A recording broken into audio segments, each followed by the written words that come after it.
মনে যা কয় তাই করে, মন চাইলে উলঙ্গ হয়, মন চাইলে বাইতুল্লাহ গিয়া উলঙ্গ অবস্থায় তাওয়াফ করে, মন চাইলে বাইতুল্লাহর ভেতরে মূর্তি টানায় দিল, 360টা মূর্তি লাগায় দিল, জবাই করে গরু উট, রক্ত গিয়া বাইতুল্লাহর দেওয়ালে এটা মাইখা দেয়, কানগো কোরবানি কবুল। ইতিহাস বলে পৃথিবীতে ওই সময় মক্কার মানুষের মতো খারাপ মানুষ পৃথিবীর আর কোথাও ছিল না। কত খারাপ, এর থেকে আর খারাপ নাই, এতটাই খারাপ। এই খারাপ হওয়ার পেছনে সব থেকে বড় কারণ, কোন নবী নাই, মুরব্বী নাই।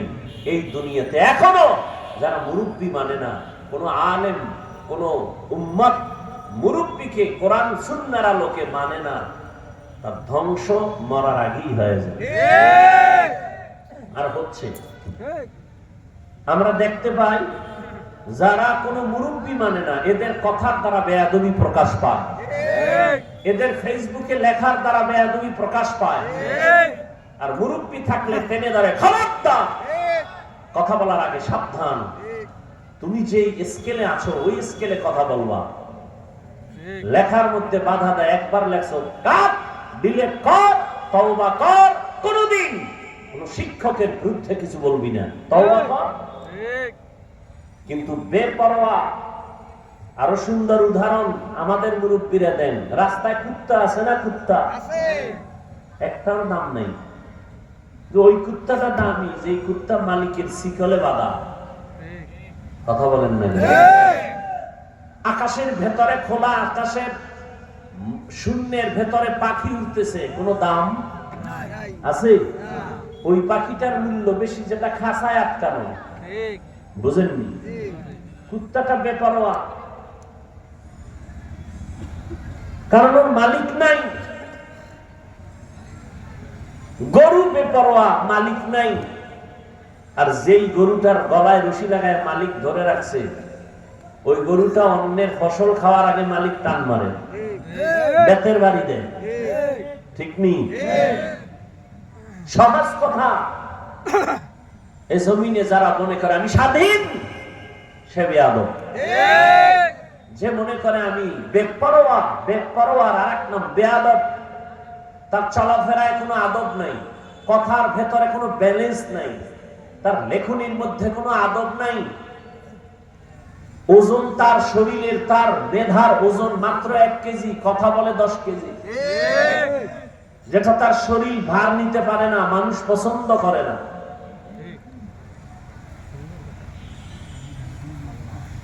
এগুলি চলছে এখন।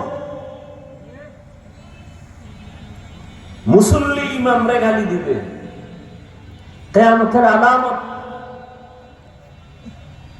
সন্তান মা বাবাকে পরামর্শ দিবে, নির্দেশনা দিবে, মা বাবা এমন করো। মা বাবার কমন মানবে না সন্তান, কিয়ামতের আলামত। শিক্ষককে নির্দেশ দিবে ছাত্র, ছাত্র শিক্ষকের হুকুম মতো চলবে না।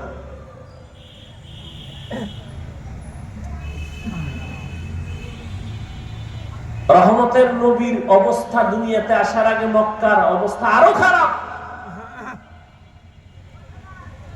আল্লাহ পাক সেই চূড়ান্ত খারাপ জায়গায়, খারাপ মানুষের মাঝে ফুটন্ত গোলাপ আল্লাহ পাঠিয়ে দিলেন।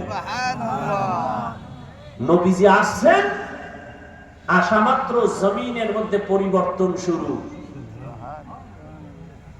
1000 বছরের অগ্নি প্রজ্বলিত আগুন নিভে গেল অটোমেটিক। নবী আসা মাত্রই পরিবর্তন শুরু হয়ে গেল। লাকাদ কানা লাকুম ফি রাসূলিল্লাহি উসওয়াতুন হাসানাহ। রহমতের নবী আসলেন, মক্কার জমিনে পরিবর্তন শুরু হয়ে গেল। যেই মানুষগুলো নারীদের পছন্দ করে না, আল্লাহ আমার নবীর বয়স মাত্র 25। কত? 25। নবী কি আমাদের মতো? বলেন না কেন ভাই? সাধারণ না, আলাদা, কঠিন আলাদা। তার দেহ দৈহিক গঠন আলাদা, রুহানি পাওয়ার আলাদা। সেই নবীর যৌবন সাধারণ মানুষের মতো না, নবী হিসেবে যৌবন তো আরো, আবার সময়টা মাত্র 25 বছর, তা আরো বেশি এক্সট্রা। নবীকে আল্লাহ আলাদা কিছু দিচ্ছেন। সত্যি শত মানুষের, কেউ বলেন হাজার হাজার হাজার মানুষের শক্তি নবী একার মধ্যে। বয়সটা কত?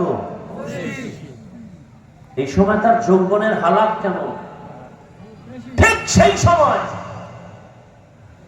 রহমতের নবীর জন্য বিবাহের প্রস্তাব আসছে। দুই স্বামী বিদায়ের পরে এক মহিলা খাদিজা রাদিয়াল্লাহু আনহা বিধবা নারী, বয়স হলো 40 বছর। আম্মা জান খাদিজা রাদিয়াল্লাহু তাআলা আনহার বয়স 40 বছর, নবীর বয়স মাত্র 25। আম্মা জানের দুইজন স্বামী বিদায় হয়ে গেছে, সন্তান আছে 2 থেকে 3টা। ওদিকে নবীর কোনো বিবাহ হয় নাই, মাত্র 25 বছর। রহমতের নবী আম্মা জান খাদিজা রাদিয়াল্লাহু তাআলা আনহাকে বিবাহের সিঁড়িতে নিয়ে আসলেন। ইতিহাস আপনারা জানেন, সারা আরবের ভেতরে বিধবা নারীকে কেউ পছন্দ করে না। রহমতের নবী বিধবা নারীকে বিবাহ করে প্রমাণ করে দিলেন, দুনিয়ার সব নারীদের লাথি মারতে পারে, আল্লাহ নবী আর ইসলাম নারীদেরকে অসম্মান করে না।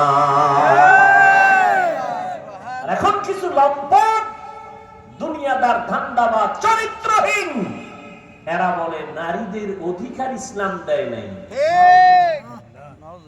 এরা চরিত্রহীন লম্পট।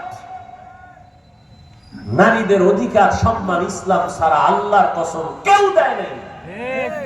যারা দিবে দিবে চাপাবাজি করেছে, এরা সবগুলো নারীর দুশ্মন, নারীকে অপমান করেছে।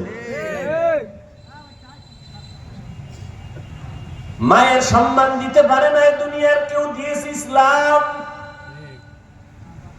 এজন্যই তো আল্লাহ কোরআনে বলেছেন, অবশ্যই রহমতের নবীর মধ্যে তোমাদের জন্য রয়েছে উত্তম আদর্শ। শুধু আদর্শ না, উত্তম। তার মানে অন্যান্য আদর্শ থেকে আপনার আমার নবীর আদর্শ বড় উত্তম। এই দুনিয়াতে কত আদর্শের গান শুনলাম, আব্রাহাম লিঙ্কনের আদর্শ, লেনিনের আদর্শ, কার্ল মার্ক্সের আদর্শ, মাও সেতুনের আদর্শ। দুনিয়াতে এক আদর্শ দিয়াও মানুষকে কল্যাণ দিতে পারে নাই। সংবিধান পাল্টাও, সংবিধান সংশোধন করো, করতে করতে করতে করতে বাইরের সব বাদ দিয়া আমার মনের আইন করো, করিয়াও শান্তিতে মানুষকে বসবাস করাইতে পারে না। এক কথায় জবাব, দুনিয়ার সব আদর্শগুলো নাপাক, একমাত্র মদিনার নবীর আদর্শই হলো পাক। সন্দেহ আছে না? যুবকেরা এখানে আছো, শিক্ষিত বাবারা, আল্লাহর ওয়াস্তে পায়ে হাত রেখে বলছি, একজন জ্ঞানী মানুষ আমাকে বলো, তোমরা তো আমাদের বোকা মনে করো, তোমরা তো মনে করো আমরা টুপিওয়ালারা বোকা। আরে পাঁচকল্লি দেখলে তো আরেকটু বেশি বলবা, কওমি মাদ্রাসায় পড়নেওয়ালা পাইলে তো আরেকটু চাপ দিয়ে বলবা। একজন দাঁড়ায় বলো তো, হাফিজ ভাই, মুহাম্মদের আদর্শ ছাড়া আরো সুন্দর আদর্শ আছে আর এক জায়গায়, বলো। আমি মুহাম্মদের আদর্শ বাদ দিয়া আমি সেটা গ্রহণ করব। বলো, মুহাম্মদের আদর্শ ছাড়া আর সুন্দর আদর্শ কোথাও আছে? না। যুবকদের জিজ্ঞাসা করছি, বলো বাবা, আছে? না। নাম্বার 2, মুহাম্মদের আদর্শ দুনিয়াতে যে রেখে গেলেন, এগুলো মানবে বা পালন করবে কি হিন্দুরা? যুবকরা বলো, হিন্দুরা? বৌদ্ধের ধর্মের লোকেরা? ইহুদিরা? খ্রিস্টানরা? জিহ্বা নাড়ায় বলো, ফেরেশতারা লিখবে, আল্লাহ শুনবেন। কারা করবে? কোন দেশের মুসলমান? বলো বলো, যুবকরা বলো, কোন দেশের মুসলমান? শুধু মনিরামপুরের মুসলমান বাপ? হ্যাঁ, তোমার দাড়ি রাখো না কেন? মাস্তানি করো? তুমি 5 ওয়াক্ত নামাজ পড়ো না কেন? কি সমস্যাটা কি বলো? যদি বলে এটা না পড়লেও চলবে, দলিল দাও, আমিও নামাজ বন্ধ করে দেই। দাড়ি না রাখলেও চলবে, দলিল পেশ করো, আমিও দাড়ি কেটে ফেলি। কারণ তুমিও মুসলমান, আমিও মুসলমান। তোমার আল্লাহ আমার আল্লাহ এক, তোমার নবী আমার নবী এক, তোমার কোরআন আমার কোরআন এক, তোমার কাবা আমার কাবা এক, তোমার কালেমা আমার কালেমা এক। তোমার দাড়ি থাকবে না, আমার থাকবে না, সব এক হতে হবে। হয়তো প্যান্ট শার্ট লাগাও, এটাই মদিনার পোশাক বলে আওয়াজ দাও, দলিল দাও, না হয় আমাদেরটা গ্রহণ করো। তুমি নিজেকে ছোট মনে করো, আকামো করবা, উল্টা আবার যারা রসুলকে মানে তাদেরকে ঠেসে ঠেসে গালাগালি করবা। বিষয়টা কি? কারণ কি? তুমি কেন বলবা নামাজ না পড়লে আমার দিল পরিষ্কার? হুজুরদের থেকে আমরা ভালো আছি কেন বলবা? হুজুরের কাছে কোরআন আছে, তোমার কাছে তো কোরআন নাই। আলেমের কাছে তো ঈমানের পাওয়ার আছে, তোমার কাছে তো সে পাওয়ার নাই।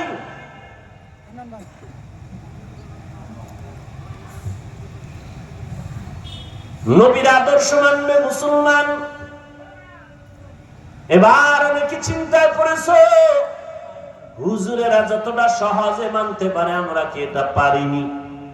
এবার আমি যুবকদেরকে বলছি, বাবা একটু ভালো করে নজর করো। আমাদের মতো হুজুর না, জীবনে একবার মাদ্রাসার বারান্দায়ও যায় নাই। তোমার মতো যুবক স্কুলে পড়ে, কলেজে পড়ে, ভার্সিটিতে পড়ে, 5 ওয়াক্ত নামাজ পড়ে, সত্য কথার সাক্ষী দাও, আছে না নাই? এবার তুমি তোমাকে জিজ্ঞাসা করো, তুমি পারো না কেন? তোমার মতো যুবক রাস্তায় গাড়ি চালায়, ড্রাইভারি করে, আজান হয়ে গেছে, নামাজে দাঁড়ায় গেছে, নামাজ ছাড়ে না। তুমি তোমাকে জিজ্ঞাসা করো, বাবা তুমি কেন পারো না? তোমার মতো যুবক সন্তান র‍্যাব, আর্মি, পুলিশ, বিডিআর এর চাকরি করে, ব্যবসা করে, কোটি টাকার মালিক, একটা খাওয়া হারাম খায় না, নামাজ ছাড়ে না। ঢাকা বিশ্ববিদ্যালয়ে যাইয়া দেখো, জাহাঙ্গীরনগরে গিয়া দেখো, কত ছাত্র দেখবা বিশ্ববিদ্যালয়ে লেখাপড়া করে, কিন্তু পেছন দিক দিয়া তাকাইলে মনে করবা বড় মসজিদের খতিব, মাথায় পাগড়ি, লম্বা দাড়ি, লম্বা জামা। কিন্তু সালাম দিয়া যদি জিজ্ঞাসা করো কেমন আছেন, ভালো, কোন মসজিদের খতিব, বলে জীবনও না। কি করেন, বলে আমি ঢাকা বিশ্ববিদ্যালয়ে পড়ি। হালাত কেন, বলে মদিনাওয়ালা নবীর আদর্শের প্রতিফলন। আমি কলেজে পড়িয়াও নবীরে ভুলি নাই, কারণ নবী চ্যালেঞ্জ দিয়েছেন, 2টা জিনিস আঁকড়াইয়া ধর, ঈমানও যাবে না, সম্মানও যাবে না। আসো, ওই নবীর আদর্শের মালা গলায় লাগাইছি। কই, টুপির কারণে তো সম্মান কমে নাই, দাড়ির কারণে তো ইজ্জত কমে নাই, না খাইয়া মরি নাই, সার্টিফিকেট নাই, চাকরিও নাই। কই, না খাইয়া তো কোনো হুজুর মরে নাই।